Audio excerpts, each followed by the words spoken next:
For over 30 years, the Freeland League for Jewish Territorial Colonization aimed to create a mass Jewish settlement outside the land of Israel. Formally established in 1935, the Freeland League was the torchbearer of the Jewish political ideology of territorialism. Their urgent mission was to rescue Jews from Europe, both pre- and post-war. I confessed having initially dismissed the Freelanders as marginal cranks, but once I began digging through archives for my book on territorialism, I realized the story of the Freeland League offers a shadow history of Jewish nationalism and a compelling conception of peoplehood. With aid from influential figures, the London office of the Freeland League looked to Australia as a destination for mass colonization in 1938. The British Freelanders worked to acquire an 11,000 square mile territory in the Kimberley region of northwestern Australia. You have to understand, they were negotiating for a swath of land about the size of Belgium and about which they knew precious little. So they decided to send an emissary to investigate. The Freeland League secretary, Dr. Isaac Nachman Steinberg, got the job. But who was Steinberg?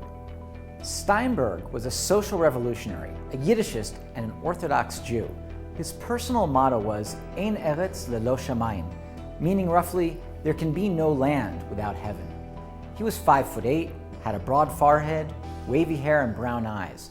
His late son, the noted art historian Leo Steinberg, told me that when he was a child and would draw, he would look at his father's face at the dinner table and think it the most beautiful face in the world. New York intellectual Sidney Hook described Steinberg as extraordinary. Psychologist Erich Fromm hailed him as a visionary realist.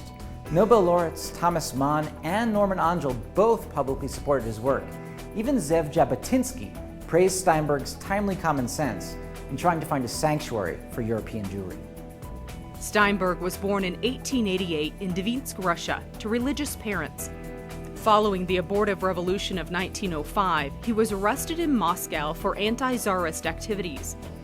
He was exiled to Germany for 3 years and in 1910 returned armed with a legal degree. He soon rose to become a leading figure in the non-Marxist Left Social Revolutionary Party.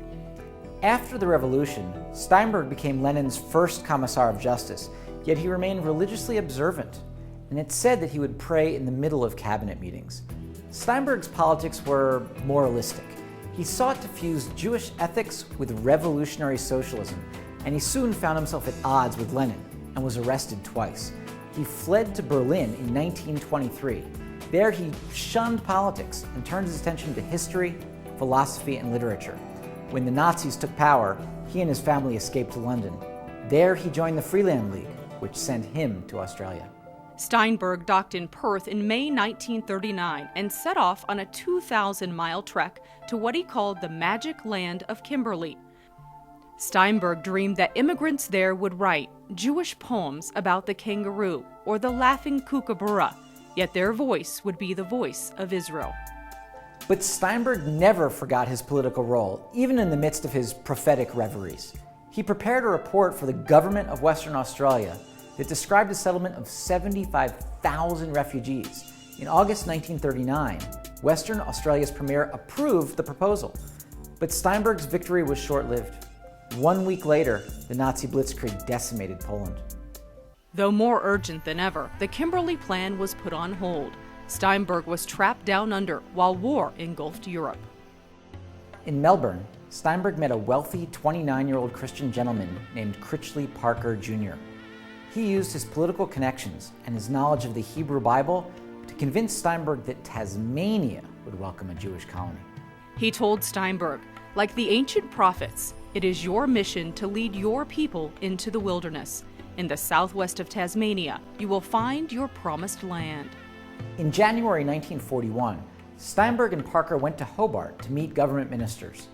During their stay, Tasmania's premier issued a signed memorandum which stated, "My government accepts in principle the proposal that a settlement of Jewish migrants should be established in Tasmania." Now 2 premiers had lent their support to an Antipodean Freeland. But Steinberg's Tasmania plans languished as Australia faced fears of a Japanese invasion. Meanwhile, Critchley Parker Jr. took matters into his own hands. Parker, an experienced bushwalker, marched into the wilds of Tasmania to survey a site for colonization near remote Port Davey. There he wandered in miserable weather and fell ill. His smoke signals brought no rescuers. Weak, alone, and starving, Parker crawled into his tent with only a few aspirin to chew on, and there he wrote feverish descriptions of a would-be Jewish city-state. He also penned a final letter to Steinberg. April 9th, 1942.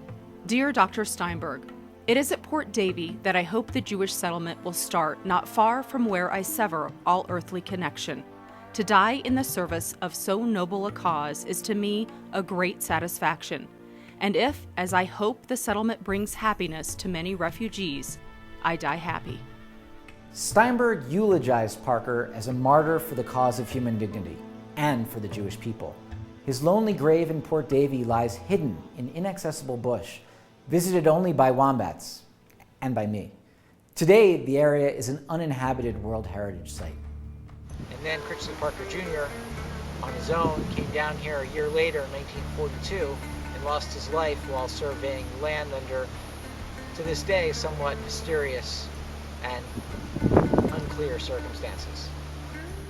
The dual promises of Australia meant that the Freelanders had to fundraise for the post-war era. Steinberg set his sights on the American Jewish community, but declassified FBI documents indicate that he was repeatedly denied a visa. The FBI considered Steinberg a Bolshevik, but thanks to the direct intervention of First Lady Eleanor Roosevelt, Steinberg was issued a visa in September 1943 and the next year was allowed to immigrate. In New York, he and the Freelanders continued to promote Australia as a Jewish haven, but Steinberg considered other lands as well.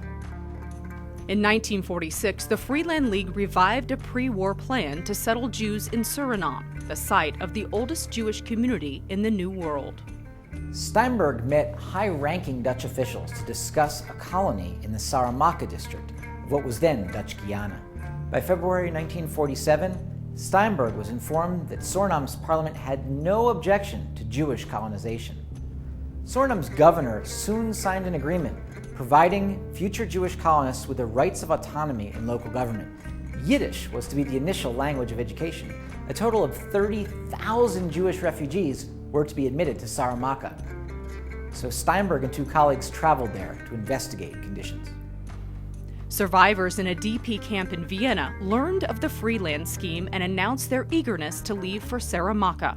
They wrote, "The creation of a new and healthy Jewish community in Suriname means the rebuilding of a destroyed and decimated Jewish community in Poland."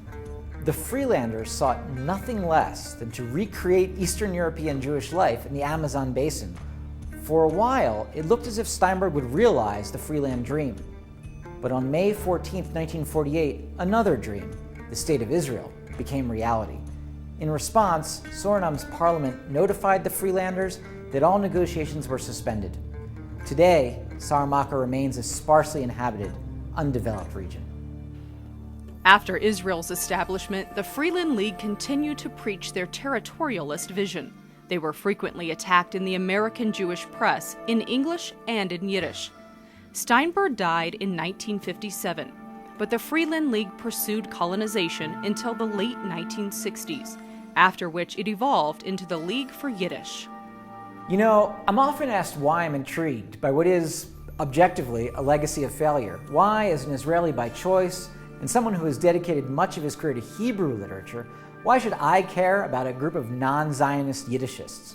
And why, as a mostly secular Jew, indifferent to utopian thinking, why should I be obsessed with Steinberg? You know, it's a good question. Tasmanian novelist Richard Flanagan, who is also fascinated by Steinberg, tried to help me understand my pursuit of the Freelanders across 6 continents. When I met him in Hobart, Flanagan told me, "The abyss between failure and success is where greatness lies." By the measure of a novelist, Steinberg was indeed a great man. By the measure of history, he was, at the very least, a good one. But to me, it's not Steinberg's failures that matter. It's the scope of his aspirations. And Steinberg continues to inspire me to reject the shabbiness of reality and to think of better futures.